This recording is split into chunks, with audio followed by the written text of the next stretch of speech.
Call of the Elder Gods, c'est vraiment sympa, mais il faut avoir fait le jeu d'avant.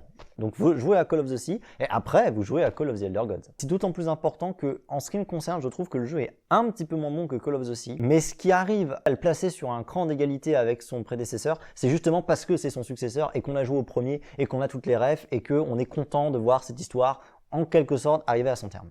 Parce que sinon, il a malheureusement un peu les mêmes défauts que le premier, c'est-à-dire une espèce d'appréciation de la difficulté des énigmes extrêmement nébuleux. Genre vraiment, il y a des passages, tu te dis, mais je ne comprends rien, tu passes 2 heures à être bloqué sur une énigme à la con, tu relis ton manuel, t'es là, je ne comprends pas ce qu'il faut faire. Et puis la dernière énigme du jeu, c'est vraiment, hop là, je dévie les rayons du soleil sur le miroir magique, ça fait de la lumière, ça fait 20 ans que je fais ça dans des jeux vidéo, super.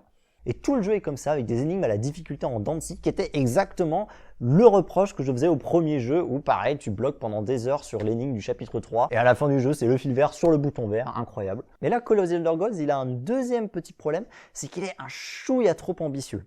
C'est-à-dire que c'est bien sympa d'avoir des personnages qui te suivent pour que tu te sentes un petit peu moins seul et pour créer un semblant d'interactivité dans l'univers. Alors, putain, les mecs... Oui, bonjour. Waouh, ça fait peur, hein. Alors qu'est-ce qui est bien dans le jeu du coup? Tout le reste. Déjà artistiquement c'est super sympa, les lumières sont super chouettes, il y a des très jolis effets, on voyage, il y a de la couleur, c'est très chatoyant, c'est un style graphique qui est très polissé, vous voyez, qui est un peu cartoonesque, ça flatte la rétine dans sa simplicité si vous voulez. Bon des fois les jeux qui essaient de t'en mettre plein les mirettes en mode regardez ces photos réalistes, et puis en fait c'est les textures mais les plus sharp que tu aies jamais vu de ta vie, là ça fait du bien, c'est sympa, c'est agréable.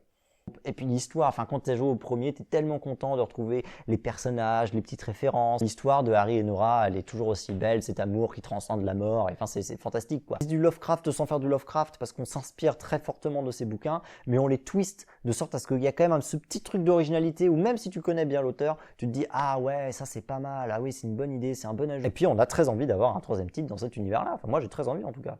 Ah puis je vous ai pas dit, il y a des nazis. C'est toujours mieux quand il y a des nazis. Bon, on peut pas les tuer, ceux-là, c'est dommage.